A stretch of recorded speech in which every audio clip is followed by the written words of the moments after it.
was based on an attempt to beat the World Gravity Racer speed record. It stood at 84.4 miles per hour and was set by an American. The Americans call it downhill soapbox. In America, soap powder used to be delivered in big wooden boxes.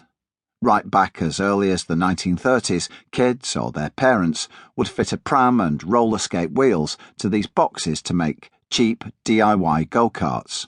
So that's how they got the name. But I don't like the description, soapbox, so I called it a go-kart. Like I went sledging in the first Speed series, not tobogganing. We don't have toboggans or soapboxes in Lincolnshire. We have sledges and go-karts.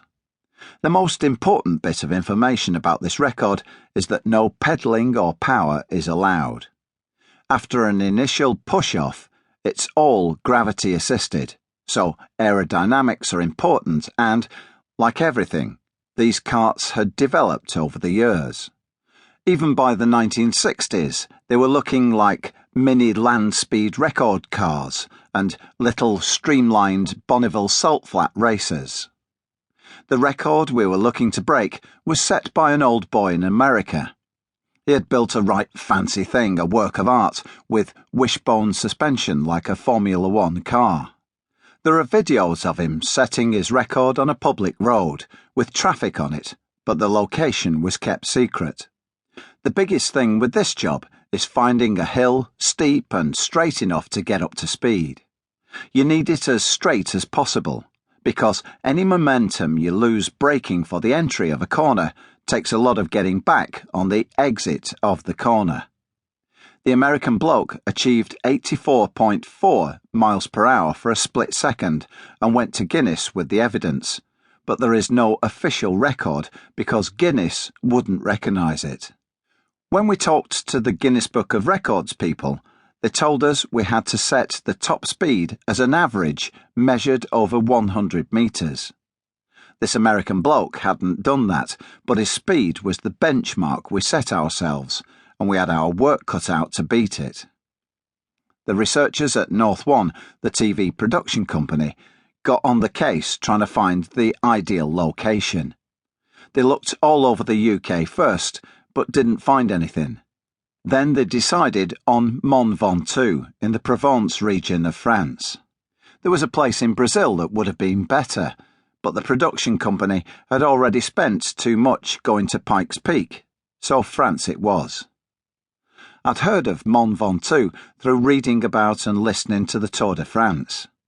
It's one of the classic climbs in that race.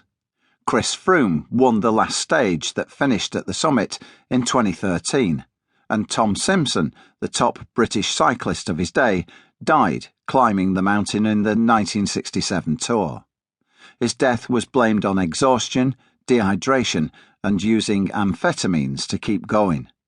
He collapsed off his bike and couldn't be revived, so the mountain has become famous, or infamous, among cyclists.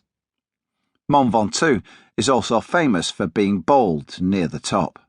Its landscape gets compared to the surface of the moon. They say it used to be covered in forest, but all the trees were cut down for shipbuilding, and the weather is so wild and windy up there, the trees have never grown back. Wind speeds up to 200 miles per hour have been measured on the mountain, but we had 2 mint days. It couldn't have been any better.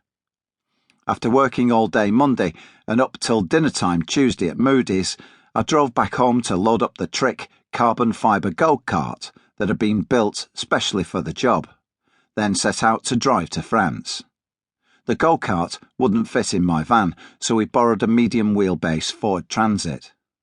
Me and my mate Tim Coles headed off, driving pretty much non-stop except for the Channel Tunnel, for the next 900 miles. We drove all through the night, me driving till about 3 in the morning and Tim doing the last couple of hours.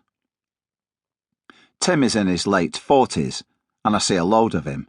We call him the beef farmer, but he's spread his wings and has about 1,000 pigs as well now. He's a real good man to do a road trip with. I originally met him through the trucks, and I like him because he's understated. He's not trying to be out, he's just dead level. He loves his